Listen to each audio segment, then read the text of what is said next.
엄마, 이번 주말에 서울 올라오세요. 좋은 식당에서 밥 사드릴게요. 명절도 아닌데 갑자기 부르더니 고급 레스토랑에서 20만 원짜리 코스 요리를 사줬습니다.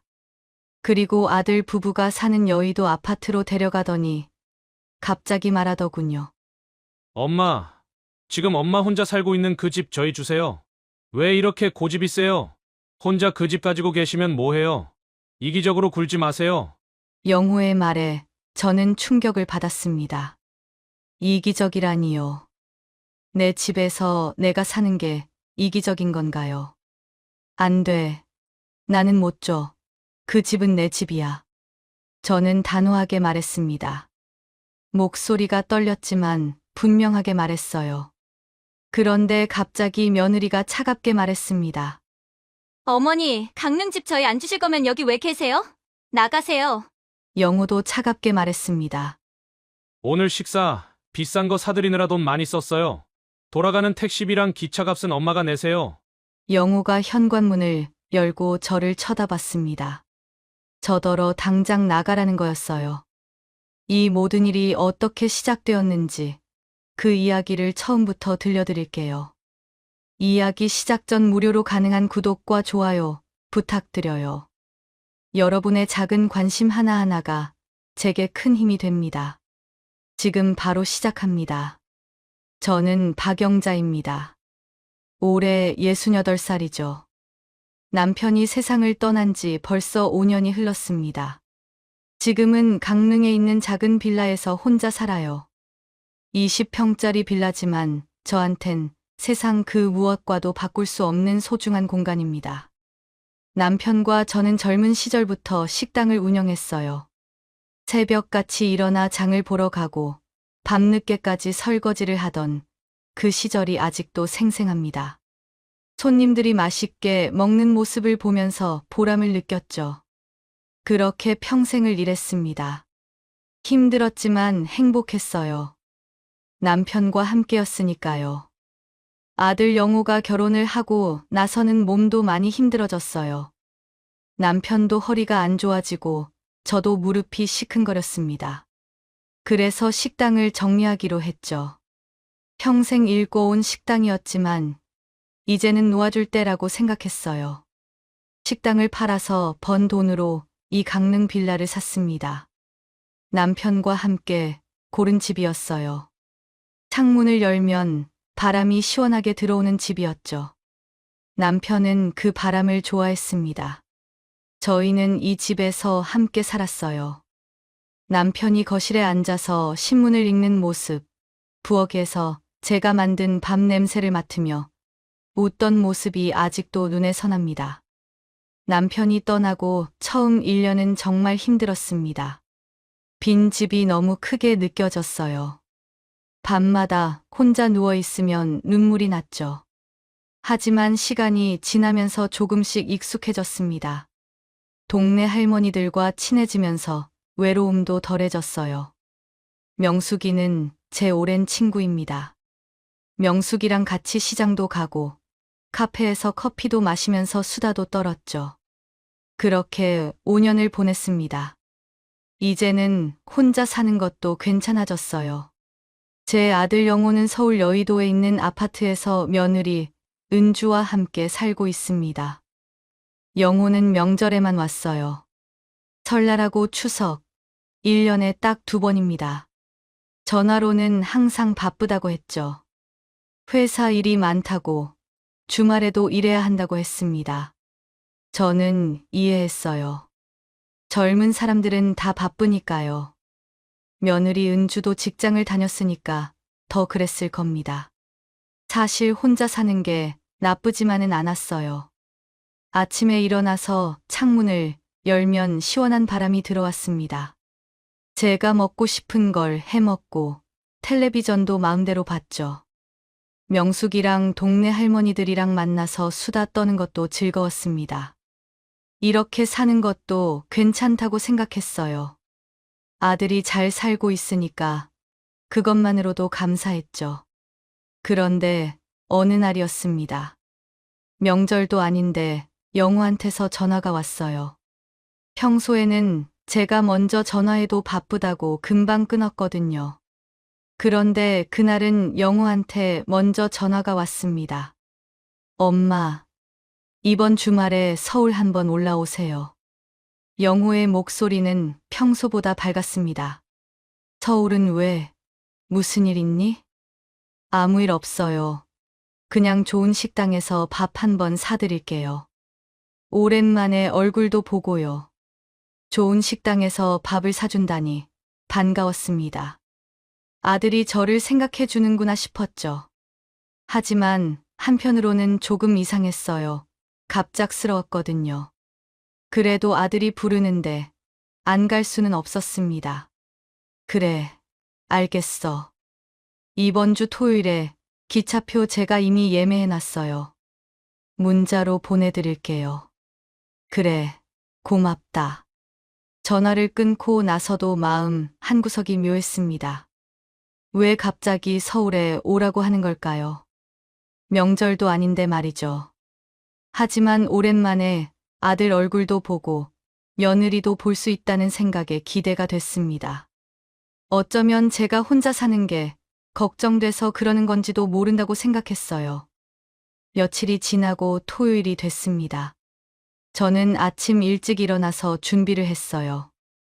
깨끗한 옷을 입고 머리도 단정하게 빗었습니다.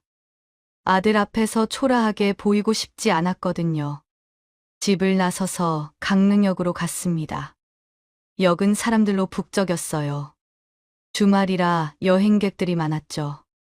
영우가 예매해준 기차표를 확인하고 KTX에 올랐습니다. 기차 안은 쾌적했어요. 창밖으로 풍경이 빠르게 지나갔습니다. 서울까지 가는 동안 저는 생각했어요. 아들이 어떤 식당으로 데려갈까? 며느리는 잘 지내고 있을까? 여러 가지 생각이 들었습니다. 2시간쯤 지나서 서울역에 도착했습니다. 사람들이 정말 많았어요. 플랫폼에 내려서 주변을 둘러봤는데 영우와 은주가 저를 기다리고 있었습니다. 아들의 모습이 보이자 반가웠어요. 엄마, 여기요. 영우가 손을 흔들었습니다. 저는 영우에게 다가갔죠. 오느라 힘들지 않으셨어요? 아니, 기차가 편해서 괜찮았어. 영우는 제 가방을 들어줬습니다. 그리고 역 밖으로 나갔어요. 택시를 타고 어디론가 갔습니다. 차 안에서 영우는 계속 이야기를 했어요. 회사 이야기, 요즘 바쁘다는 이야기, 은주도 잘 지낸다는 이야기였죠. 저는 그저 듣기만 했습니다. 택시가 멈춘 곳은 강남 어딘가였습니다. 건물이 정말 높고 화려했어요. 저는 이런 곳에 와본 적이 없었습니다. 영우가 저를 안내해서 건물 안으로 들어갔어요. 엘리베이터를 타고 위로 올라갔죠. 문이 열리자 고급스러운 레스토랑이 나타났습니다. 엄마, 이런데 처음 오시죠? 영우가 웃으면서 물었습니다. 응, 처음이야. 레스토랑 안은 조용했어요. 사람들이 많지 않았고 테이블마다 간격이 넓었습니다. 직원이 저희를 안내해서 창가 자리로 갔어요.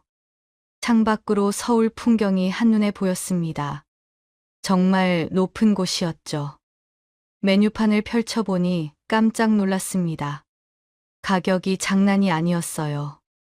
1인당 20만 원이었습니다. 코스 요리라고 적혀 있었죠. 저는 당황스러웠어요. 영호야, 이거 너무 비싼 거 아니야? 괜찮아요, 엄마. 오늘은 제가 살게요. 맛있는 거 드세요. 영호는 태연하게 말했습니다. 며느리 은주도 옆에 앉아서 웃고 있었어요. 저는 뭔가 어색했지만 그냥 넘어갔습니다. 아들이 사준다는데 뭐라고 하겠어요. 음식이 나오기 시작했습니다. 접시가 예술 작품 같았어요. 작은 접시에 음식이 조금씩 담겨 나왔습니다. 맛은 좋았지만 양이 적었죠. 저는 이런 음식이 익숙하지 않았어요. 그래도 아들이 사주는 거니까 맛있게 먹었습니다. 식사를 하면서 영호가 이런저런 이야기를 했어요. 회사에서 승진했다는 이야기, 요즘 일이 많아서 바쁘다는 이야기였습니다. 은주도 끼어들어서 자기 직장 이야기를 했죠. 저는 그냥 듣고만 있었어요. 무슨 말을 해야 할지 몰랐거든요. 식사가 끝나고 디저트가 나왔습니다. 작은 케이크였어요. 커피도 함께 나왔죠. 저는 커피를 마시면서 생각했습니다. 왜 갑자기 이런 비싼 식당에 데려왔을까요? 명절도 아닌데 말이죠. 엄마, 식사 맛있으셨어요? 영호가 물었습니다. 응, 맛있었어. 고맙다. 다행이네요. 이제 저희 집에 가요. 집도 구경시켜 드릴게요. 영호가 계산을 하고 저희는 레스토랑을 나왔습니다. 다시 택시를 타고 여의도로 갔어요. 차로 30분쯤 걸렸죠. 차 안에서 저는 계속 생각했습니다.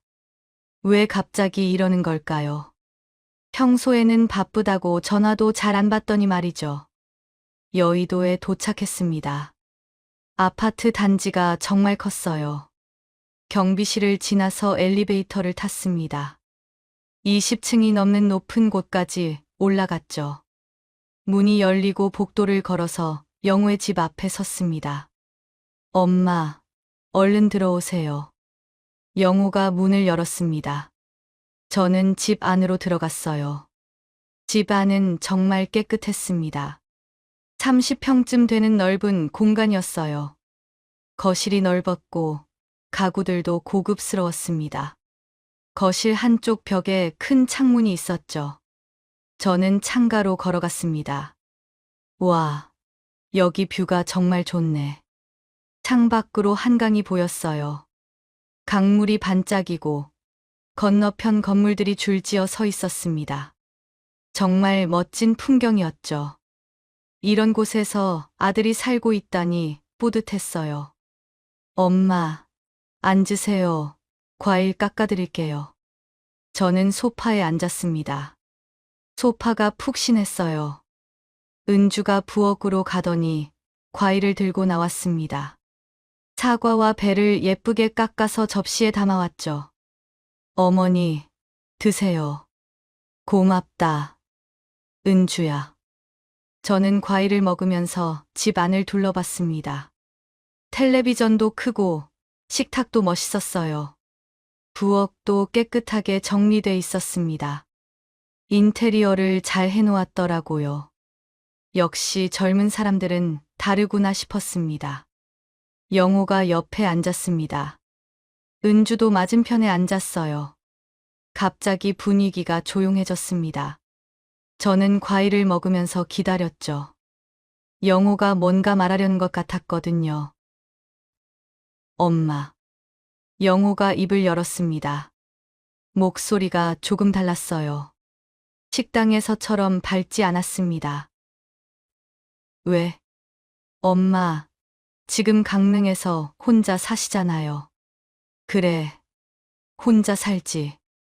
외롭지 않으세요? 괜찮아. 친구들도 있고, 이제 익숙해졌어. 영호가 잠시 멈칫했습니다. 그리고 다시 말을 이었죠.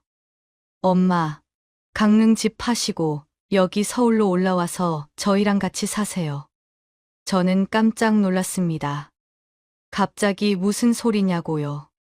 강릉 집을 팔라니요. 뭐, 집을 왜 팔아? 엄마 혼자 사시면 외롭잖아요. 집 관리하는 것도 힘드시고요. 여기 와서 저희랑 같이 사시면 편하잖아요. 저희가 모실게요. 은주도 거들었습니다. 맞아요. 어머니, 저희가 평생 모실게요. 오늘같이 맛있는 거 자주 드시게 해드릴게요. 저는 황당했습니다. 그래서 이렇게 갑자기 서울에 오라고 한 거였어요. 비싼 식당에서 밥을 사준 것도 다 이유가 있었던 겁니다. 아니, 그 집을 왜 팔아? 나 거기서 잘 살고 있어. 엄마, 5년이나 혼자 사셨잖아요. 이제 그만 올라오세요. 싫어. 나는 거기가 좋아. 친구들도 있고. 지금 내가 살고 있는 집인데 왜 팔아? 저는 단호하게 말했습니다. 그 집은 남편과 함께 살던 집이에요. 남편의 손길이 남아있는 소중한 공간입니다. 그걸 어떻게 쉽게 파나요? 영호의 표정이 굳어졌습니다.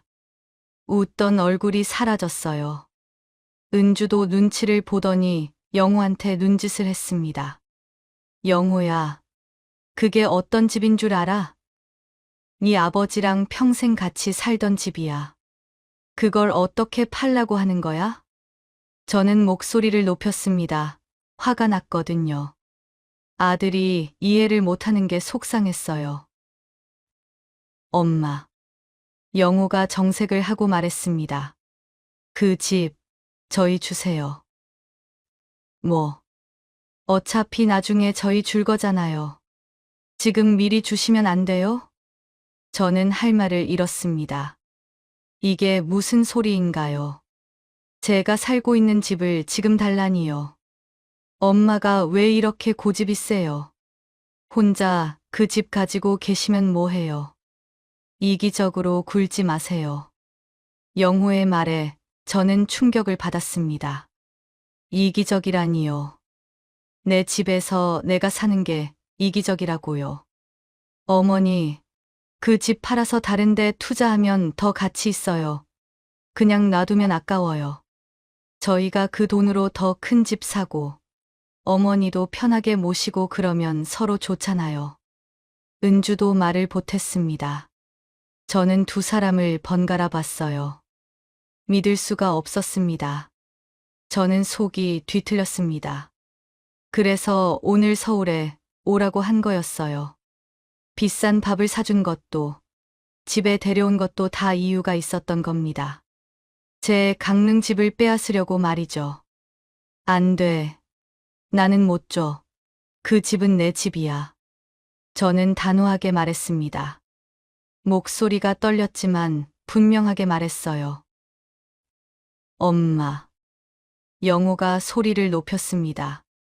그냥 저희랑 같이 살자는 건데 왜 그러세요? 엄마 혼자 외롭게 사시는 것보다 저희랑 같이 사시는 게 낫잖아요. 같이 살자는 게 아니잖아. 내 집을 빼앗으려는 거잖아. 빼앗다니요. 어차피 저희 거잖아요. 나중에 엄마 돌아가시면 저희 거예요. 영호의 말에 저는 가슴이 무너졌습니다. 어차피 나중에 자기 거라니요. 그럼 지금 저는 뭔가요? 그냥 제가 죽기를 기다리고 있는 건가요? 분위기가 얼어붙었습니다. 은주는 계속 눈치만 보고 영호는 입을 다물었어요. 저는 더 이상 이 집에 있고 싶지 않았습니다. 집 얘기는 그만하자. 오랜만에 얼굴도 보고 기분 좋게 밥 먹고 왔는데 왜 그래? 그런데 은주가 갑자기 말했어요. 어머니. 은주의 목소리가 차가웠습니다. 아까처럼 공손하지 않았어요. 냉랭했죠. 식사 다 하셨으면 이제 그만 가세요. 뭐, 시간도 늦었잖아요. 저희 내일 출근해야 돼요. 얼른 가세요. 저는 귀를 의심했습니다. 은주야, 지금 그게 무슨 소리야? 강릉 집 저희 안 주실 거면 여기 왜 계세요? 나가세요. 은주의 말이 칼처럼 날카로웠습니다. 저는 아들을 봤어요. 영호는 뭐라고 해줄 줄 알았습니다. 며느리를 말릴 줄 알았어요. 엄마, 이제 가세요. 영호도 차갑게 말했습니다. 아들마저 그렇게 나오니까 기가 막혔어요. 오늘 식사 비싼 거 사드리느라 돈 많이 썼어요. 돌아가는 택시비랑 기차값은 엄마가 내세요. 저는 멍했습니다. 이게 꿈인가 싶었어요. 아까 그 밝게 웃던 사람들이 맞나 싶었습니다. 영호야, 가세요. 엄마, 집 안 주실 거면 여기 있을 이유 없잖아요. 영호가 문을 열었습니다. 저더러 나가라는 거였어요. 저는 할 수 없이 일어섰습니다. 가슴이 아팠지만 어쩔 수 없었죠. 알았어. 간다. 저는 가방을 들고 현관으로 갔습니다. 신발을 신고 문 밖으로 나왔어요. 뒤도 돌아보지 않았습니다. 문이 쾅 하고 닫혔죠. 정말 쫓겨나는 기분이었습니다. 복도에 혼자 서 있으니까 막막했습니다. 눈물이 날 것 같았지만 참았어요. 엘리베이터를 타고 아래로 내려갔습니다. 거울에 비친 제 얼굴이 초라해 보였어요. 아파트 밖으로 나오니까 깜깜했습니다. 해가 진 지 오래였어요. 시계를 보니까 벌써 8시였습니다. 어떻게 강릉에 가야 하나 막막했죠. 서울 길은 잘 모르는데 말이에요. 우선 저는 도로로 나갔습니다. 택시를 잡아야 했어요. 손을 흔들었지만 택시가 안 섰습니다. 지나가는 택시마다 예약이라고 적혀 있었어요. 불이 들어온 택시를 보면 손을 흔들었지만 그냥 지나쳤습니다. 저는 계속 서서 손을 흔들었습니다. 다리가 아팠지만 어쩔 수 없었죠. 한 30분쯤 그렇게 서 있었을 거예요. 그때 어떤 젊은 여자가 다가왔습니다. 20대쯤 돼 보이는 여자였어요. 어르신, 괜찮으세요? 택시를 잡으려고 하는데 안 서네요. 요즘은 택시 어플로 불러야 돼요. 제가 불러드릴까요? 그래 주시겠어요? 고마워요. 여자가 핸드폰을 꺼내서 화면을 이리저리 눌렀어요. 잠시 후에 택시가 왔어요. 어르신, 이 택시 타세요. 정말 고마워요. 요즘 젊은 사람들은 다들 바쁜데 이렇게 도와주고. 아니에요. 저희 할머니 생각나서요. 조심히 가세요. 저는 인사를 하고 택시에 탔습니다. 기사님한테 서울역으로 가달라고 했죠. 택시가 출발했습니다. 차 안에서 저는 창밖을 봤어요. 서울의 야경이 화려했습니다. 하지만 제 마음은 어두웠죠. 오늘 일이 계속 떠올랐습니다. 아들의 차가운 말투, 며느리의 냉정한 표정이 머릿속에서 떠나지 않았어요.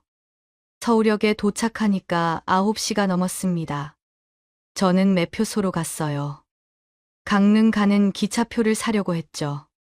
지금 강릉 가는 기차 있나요? 죄송합니다. 오늘 강릉 가는 기차는 다 매진됐습니다. 그럼 어떻게 해요? 저 강릉에 가야 하는데요.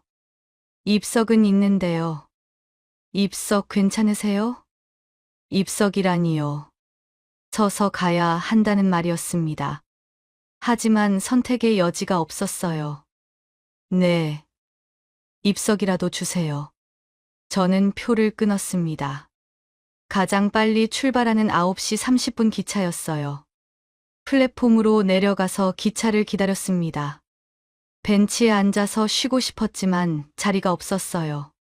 다들 주말에 강릉 놀러 갔다 오는 사람들 같았습니다. 기차가 도착했습니다. 사람들이 우르르 몰려들었어요. 저는 기차에 올랐습니다. 좌석은 당연히 없었죠.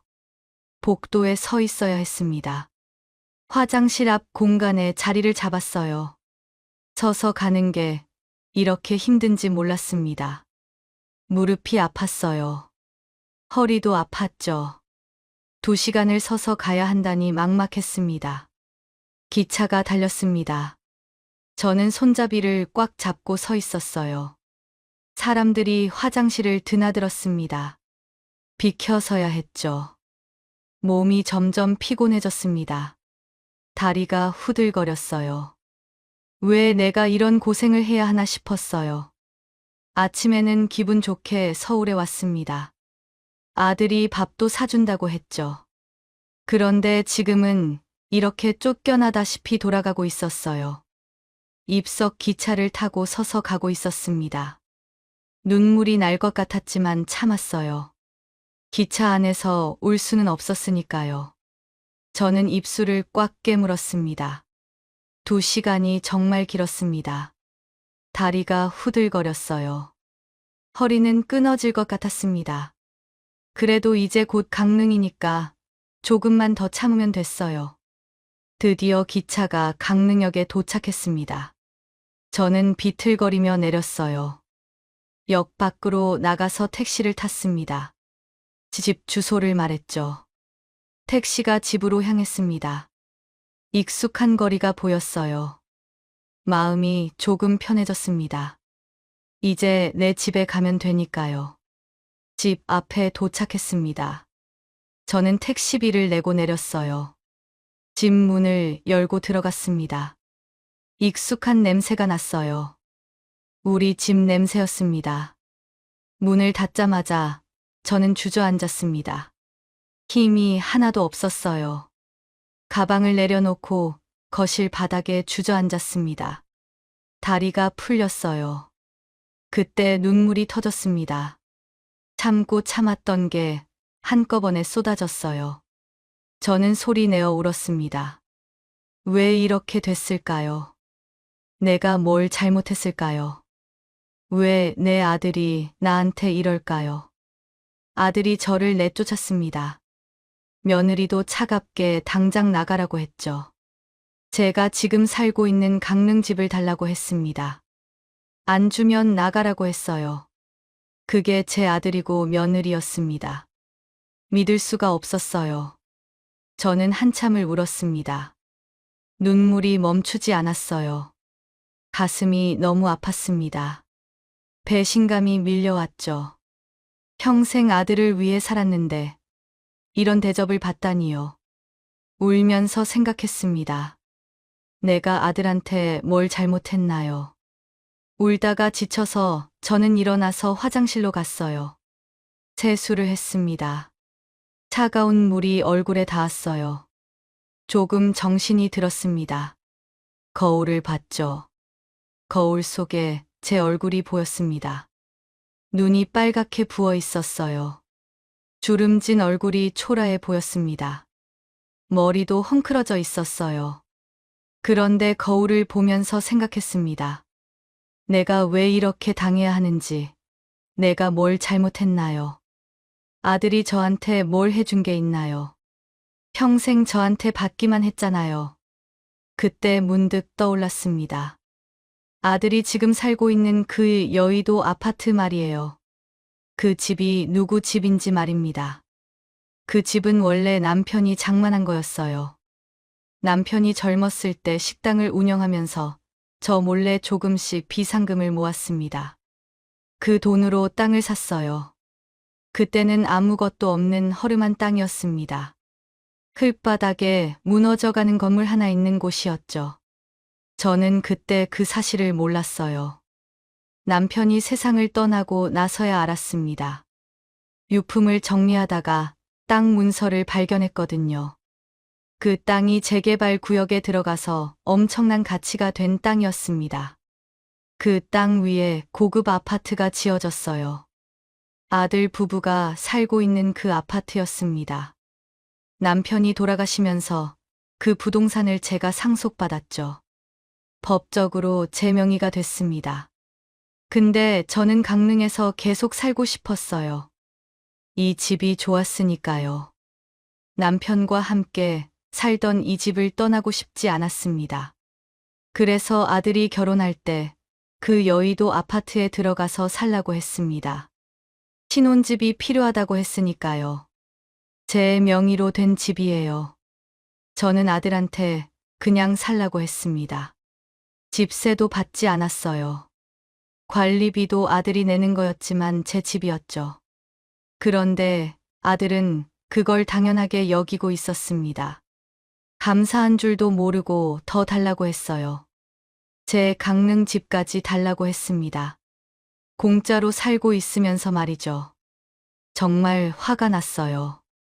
이제는 가만히 당하고 있을 수 없었습니다. 제대로 정신 차리게 해줘야겠다고 생각했어요. 거울 속에 제 눈이 울던 눈에서 단호한 눈으로 바뀌었어요. 이제 결심했습니다. 저는 샤워를 했어요. 뜨거운 물이 몸에 닿으니까 조금 나아졌습니다. 그리고 잠옷을 입고 침대에 누웠어요. 드디어 생각이 정리됐습니다. 이제 어떻게 해야 할지 알았거든요. 더 이상 참지 않기로 했습니다. 제대로 보여줘야겠다고 생각했어요. 그 집이 누구 집인 말이죠. 며칠 동안 저는 집에서 쉬었습니다. 몸도 마음도 지쳐 있었거든요. 친구 명숙이가 전화했지만 안 받았어요. 아무도 만나고 싶지 않았습니다. 일주일쯤 지났을까요? 저는 마음을 굳혔습니다. 이제 움직여야 할 때였어요. 어느 화요일 아침이었습니다. 저는 일찍 일어났어요. 깨끗한 옷을 입고 화장을 했습니다. 거울을 보니까 조금 나아 보였죠. 집을 나서서 강릉역으로 갔습니다. 서울행 기차표를 샀어요. 이번에는 제대로 된 좌석이었습니다. 기차를 타고 서울로 갔습니다. 창밖 풍경을 보면서 생각했어요. 이제 제대로 해야겠다고요. 서울역에 도착했습니다. 저는 택시를 탔어요. 여의도로 가달라고 했습니다. 하지만 아들 집이 아니었어요. 저는 미리 찾아둔 부동산 주소를 알려줬습니다. 택시가 그곳으로 향했죠. 부동산 사무실에 도착했습니다. 저는 문을 열고 들어갔어요. 공인중개사가 반갑게 맞아줬습니다. 어서 오세요. 무엇을 도와드릴까요? 집을 팔려고 합니다. 저는 여의도 아파트 주소를 말했습니다. 공인중개사가 컴퓨터를 확인하더니 눈이 커졌어요. 이 아파트요. 좋은 아파트인데요. 지금 시세가 10억 정도 됩니다. 잘 받으면 10억 5천까지도 가능해요. 돈은 상관없어요. 그냥 최대한 빨리 팔아주세요. 빨리요? 그럼 가격을 조금 낮춰야 할 수도 있는데요. 괜찮아요. 그냥 빨리 팔아주세요. 공인중개사가 컴퓨터를 다시 확인했습니다. 그런데 지금 이 집에 사는 분이 계시네요. 이 분과 관계가 어떻게 되세요? 제 아들이에요. 집은 제 명의인데 아무 문제 없죠? 아, 네, 명의가 어머니라면 아무 문제 없어요. 최대한 빨리 진행하겠습니다. 근데 제가 지금 강릉에 살고 있어요. 계약할 때 전화 주시면 그때 다시 올게요. 네, 알겠습니다. 저는 부동산을 나왔습니다. 가슴이 시원했어요. 이제 시작이었습니다. 강릉으로 돌아와서 며칠이 지났습니다. 저는 평소처럼 지냈어요. 명숙이랑도 만나서 커피를 마셨습니다. 아무 일 없는 것처럼요. 그러던 어느 날이었습니다. 영호한테서 전화가 왔어요. 저는 받지 않았습니다. 또 걸려왔죠. 계속 무시했어요. 문자가 왔습니다. 읽어봤습니다. 엄마, 이게 무슨 일이에요? 갑자기 사람들이 집 보러 왔다고 하는데 전화 좀 받으세요. 저는 웃음이 나왔습니다. 이제 알았나 봐요. 전화를 걸었습니다. 왜? 엄마, 지금 집 보러 사람들이 왔어요. 이게 무슨 일이에요? 영호의 목소리가 다급했습니다. 당황한 게 느껴졌어요. 그래, 나 집 팔려고 내놨어. 뭐라고요? 내 집이니까 내가 파는 건데, 왜? 그럼 저희는요? 저희 어디서 살라고요? 저는 차갑게 말했습니다. 조금도 미안하지 않았어요. 그건 너네 사정이야. 그러니까 욕심을 부리지 말았어야지. 엄마, 넌 그 집이 누구 집인지 까먹고 있었나 봐. 내 집이야. 그동안 공짜로 살았으면서 감사한 줄도 모르고. 요즘 집값이 얼마나 비싼데요. 저희 당장 갈 데가 없어요. 그럼 욕심을 부리지 말았어야지. 남의 집에 살면서 왜 더 달라고 했어? 내 강릉 집까지 뺏으려고 했잖아. 엄마, 그건. 저는 전화를 끊어버렸습니다. 다시 걸려왔지만 받지 않았어요. 며칠 후에 부동산에서 전화가 왔습니다. 사모님, 집 사시겠다는 분이 나왔어요. 가격은 10억 2천만 원인데 괜찮으세요? 좋아요. 바로 계약할게요. 그럼 내일 오전에 오실 수 있으세요? 네, 갈게요. 저는 다음 날 아침 일찍 서울로 갔습니다. 부동산 사무실에서 계약서를 썼어요. 계약금을 받았습니다. 마음이 후련했죠. 부동산 밖으로 나오는데 누군가 서 있었습니다. 영호와 은주였어요. 영호와 은주가 다급하게 다가왔습니다. 얼굴이 창백했어요. 엄마, 이러시면 안 돼요. 저희 정말 갈 데 없어요. 그래서, 엄마, 제발요. 계약 취소해 주세요. 은주도 말했습니다. 어머니, 저희가 잘못했어요. 용서해 주세요. 저는 두 사람을 봤습니다. 지금 와서 잘못했다고요. 용서해 달라고요. 이미 계약 끝났어. 한 달 안에 나가. 저는 두 사람을 지나쳐서 걸어갔습니다. 뒤에서 영호가 소리쳤어요. 어차피 엄마 돌아가시면 그 돈도 다 저희 거예요. 지금 아무리 그러셔도 나중엔 다 저희 거라고요. 저는 멈춰 섰습니다. 돌아봤죠. 영호가 뻔뻔하게 말하고 있었어요. 은주도 옆에서 고개를 끄덕이고 있었습니다. 저는 상관없어요. 나중에 다 받을 거니까요. 엄마가 지금 뭘 하든 결국엔 저희 거예요. 그 말을 듣고 저는 화가 치밀었습니다. 끝까지 저러는구나 싶었어요. 정말 제대로 정신 차리게 해줘야겠다고 생각했습니다. 저는 아무 말 없이 택시를 탔습니다. 서울역으로 가서 강릉행 기차를 탔어요. 기차 안에서 생각했습니다. 이 돈을 어떻게 써야 할까요? 의미 있는 곳에 써야겠다고 생각했죠. 아들 말대로는 절대 그렇게 안 될 겁니다. 집에 돌아와서 명숙이한테 전화했습니다. 명숙아, 나야, 할 얘기가 있는데 내일 만날 수 있어? 그래, 만나자. 다음 날 명숙이를 만났습니다. 카페에 앉아서 그간 있었던 일을 다 얘기했어요. 명숙이는 깜짝 놀랐습니다. 영호가 그랬다고? 믿을 수가 없네. 나도 믿기지 않았어. 그래서 집을 팔아버린 거야? 응. 이제 계약금 받았어. 명숙이가 제 손을 잡았습니다. 잘했어, 영자야. 너가 당할 이유가 없지. 나 결심했어. 이 돈 나를 위해서 쓸 거야. 그래야지. 당연히 그래야 해. 저는 명숙이랑 이야기를 나눴습니다. 그리고 계획을 세웠어요. 명숙아, 우리 여행 갈까? 여행? 응. 크루즈 여행. 평생 일만 하다가 이제 좀 제대로 놀아보자. 명숙이의 눈이 반짝였습니다. 크루즈.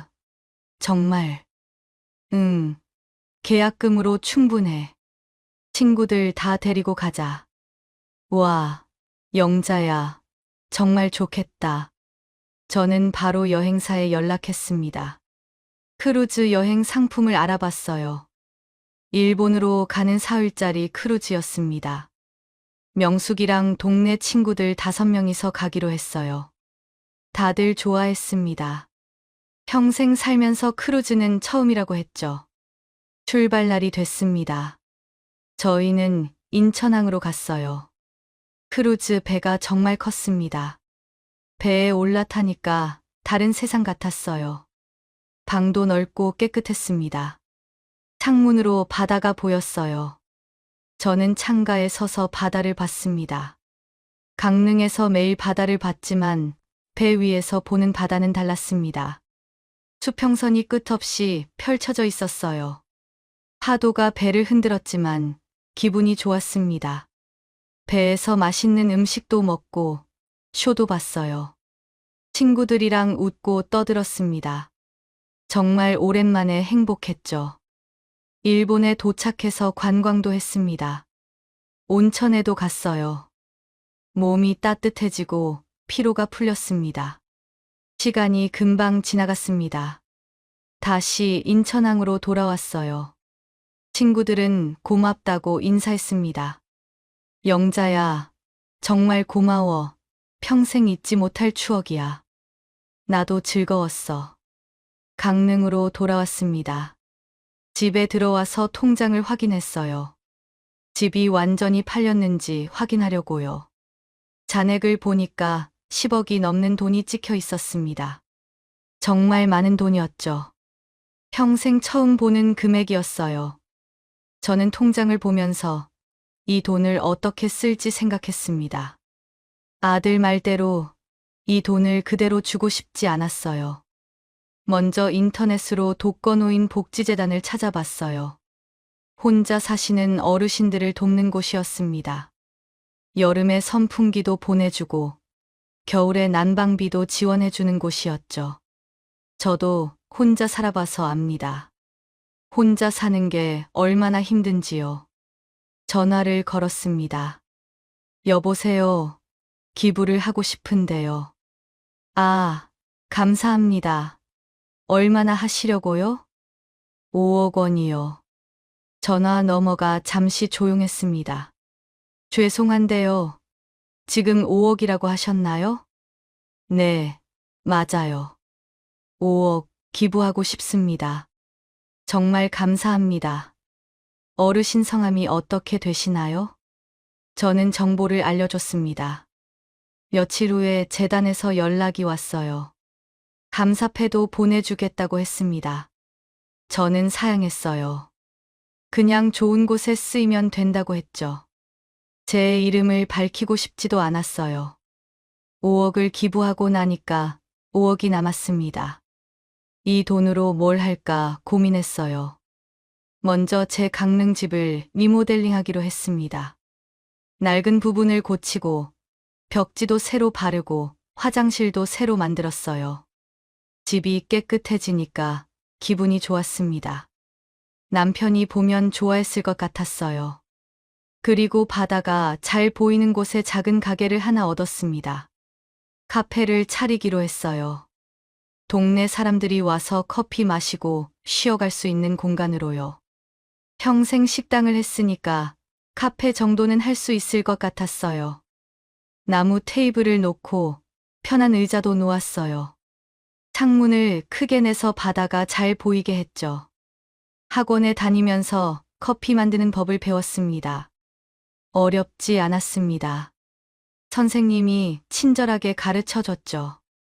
한 달 정도 배우니까 웬만한 커피는 다 만들 수 있었어요. 빵도 직접 구워서 팔기로 했습니다.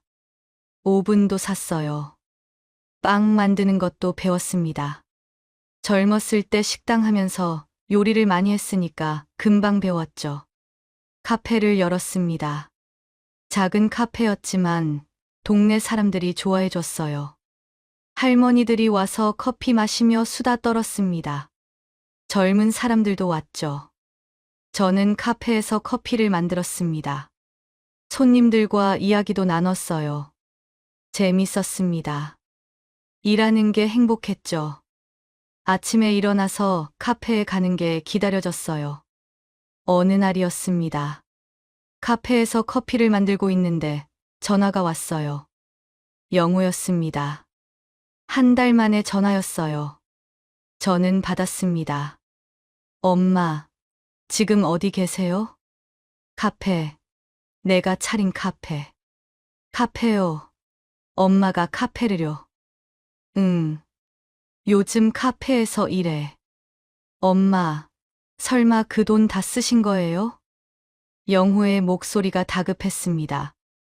응. 다 썼어. 뭐라고요?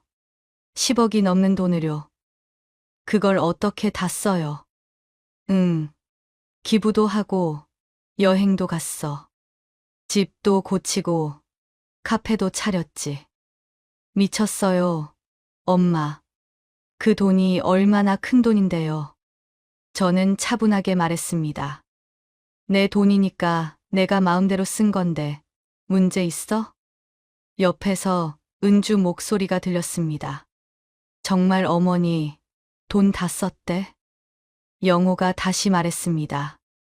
엄마, 저희 생각은 안 하세요? 저희 지금 10평짜리 집에서 살아요.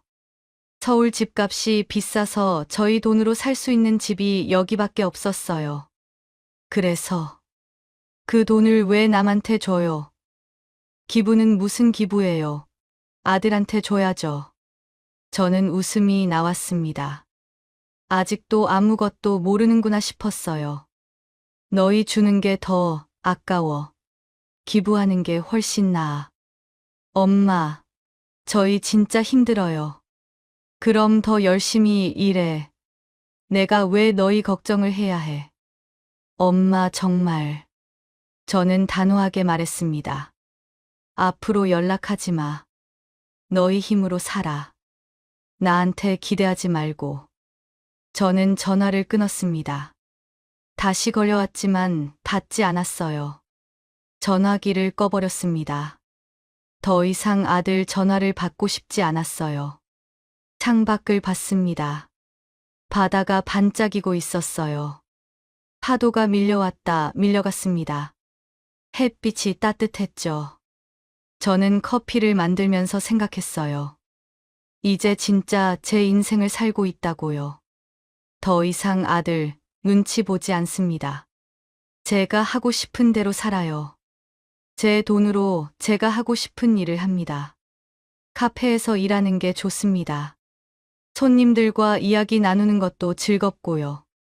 친구들이랑 가끔 여행도 갑니다. 크루즈 여행이 너무 좋아서 또 가기로 했어요.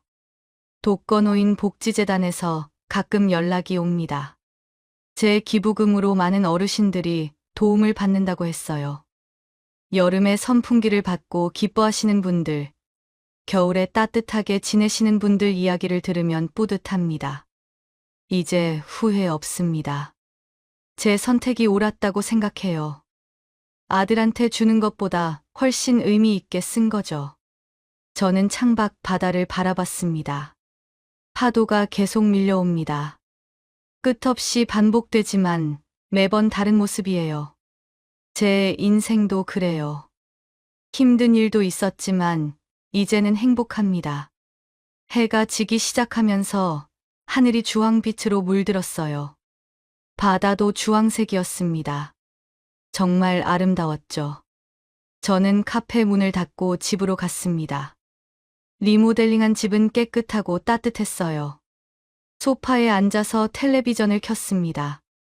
행복했습니다. 진짜 행복이었어요. 아무한테도 간섭받지 않고 제가 원하는 대로 사는 삶이었죠. 아들 영호는 이제 연락이 없습니다.